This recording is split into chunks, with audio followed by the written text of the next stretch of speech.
Cool. So, question: since your parents were very accepting, did you feel like you had to come out to them? I never had to come out to them, honestly. It's just been like an unspoken truth, I guess you could say. Okay. Like yeah, I guess they already knew what was up, so it wasn't like I owe them a moment. They've walked in my house because at one point I was staying at one of their part condos, and they just caught one of my boyfriends taking a shower in the bathroom. I guess that's when they confronted the truth at that time. So I don't think it was ever like, oh, I owe them that moment of clarity. And we have a kid. Huh? We have a kid. She never had to come out. You can tell her. Yeah, I mean, she's 23. She's gay. She at 14, she did kind of come out to me. I mean, she had the conversation with me, and I was like, yeah, well, I'm glad that you know now, because I've known your entire life. Like, Right. yeah. I mean, I think as long as, parents are, I don't know, they love you. I don't know that I'll be honest. I'll yeah. share this. Like my mom is very old fashioned, so she wasn't very accepting. So we spent Okay. a few years not speaking. So I will say that in my 20s. The full circle moment. We're around my parents. I don't know if you know Miami, but we live by the bay, so we're Okay. literally 5 minutes apart. And so I see my parents very, very often. I guess you could say. Yeah, cool. Okay. Nice. So, did you date in high school? I was a little flirt. I had several little boyfriends in high school. Yeah, I was a little flirt. I used to dance too, and then I remember my cousin and me would walk to the bus stop at school, and I would like, back in guys would try to talk to you in the cars and things like that. You're in high school. You're like a junior in high school, and you meet a guy who outside the college who's like 19 and 20. You're like 17, and you try to talk to them, things like that. So I was a little hot tail, I guess you would call it down here in the South. So Good. Did you have guys in the South try to talk to you but were scared to be in public with you oh because yeah, for because they sure. were down low? I had a lot of guys that were in the closet, I guess you could say, or we've had a down low relationship, you know. But at that point, I guess I was, when you're younger, you're willing to take everything and anything just to feel Mhm. loved. And as you get older, you redefine your standards of what it means to be in love, in a relationship, what you will compromise and what you won't compromise.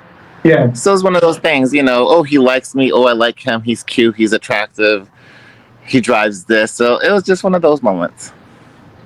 Yeah, the daughter we're talking about, she's kind of struggling a little bit because a lot of the girls that she's dated have not come out to their parents, and the last relationship was really it was really bad. It was That really was hard to hard. watch her go through that.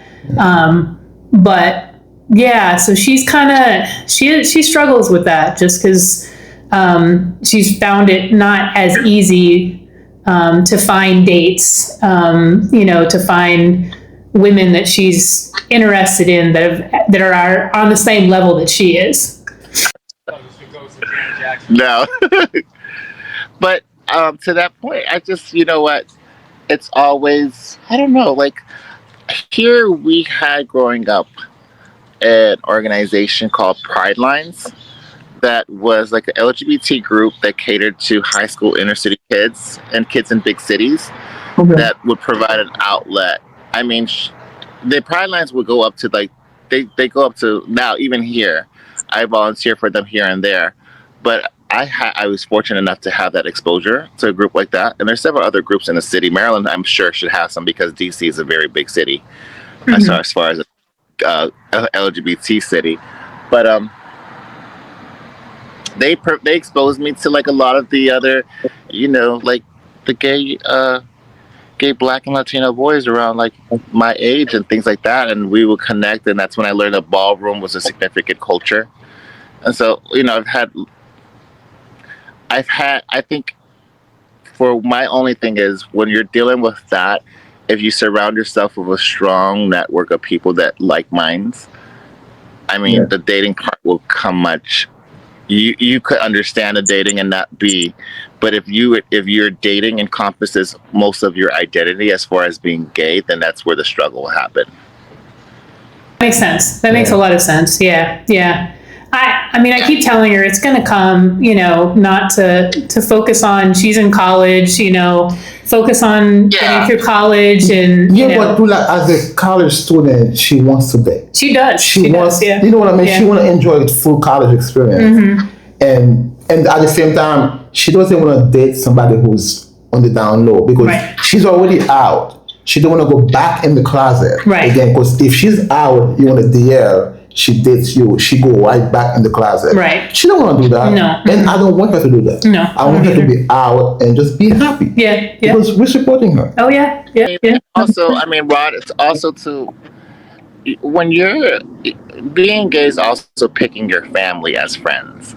So it's not an easy process as someone that's straight that, we're just friends, there's a certain likeliness of resemblance of familyhood within a lot of gay lesbian friendships that you forge a relationship because you guys basically have the same struggles, whether you care to own it or not, but you guys go through the same problem, whether it's kind of discrimination because of your orientation, discrimination whether you identify with the pronouns that people don't see you as or things like that. There's a lot of things. So even me, even in my 20s, it took me a while to cultivate my friendships that I have now in my 40s. Yeah, that makes sense. That's crazy. Yeah. So right now, as you are, is it hard to find dates? Is it hard to find someone to date right now? I'm dating, so not for me. I mean, like I said, it's hard to find someone to keep up with you because it's hard to find someone that's willing to commit. It's not hard to date. There's two different things. Okay. You could easily find someone to date here in Miami, but it's harder to find someone that's ready for a relationship. But I think with the whole this whole new generation, we're I'm a millennial, so I guess a generation under us or behind us. They're more open and fluid sexually, and they're more comfortable, opposed when I was growing up. And I'm sure when you guys were growing up, we didn't talk about this, they're gay. And my nephews and nieces are like, oh yeah, they're gay. I'm like, excuse, it's just a common thing in school now. People are more open, or I wouldn't say respecting, but they acknowledge it, I guess more so. I'm from Haiti, and back then you cannot be gay in Haiti. Trust me. You will get whooped. I don't know. Yeah. All that. Yes. Yeah, that's crazy.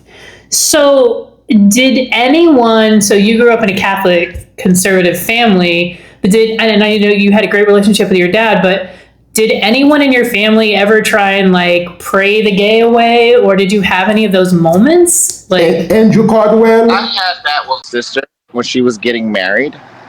Oh. I think her husband was ultra conservative, her husband to be at the time, so he tried to teach me how to walk like a man or how to act like a man, and that was kind of that was the most uncomfortable situation I had dealing with my sexuality as a kid, and I was probably 13, 14. So that was kind of to your question, someone trying to make me look more masculine presenting, because I've always been feminine. I don't think I've always... I've carried myself any which differently than what I carry myself now. Yeah. I'm sorry you went through that. Me too. That's not right. Yeah. I'm sorry. Yeah, I don't agree with that in any way whatsoever. Yeah. Okay. That was 20 years ago, 30 years ago. So that's a different point in life. Yeah. So. You my love, my life. You need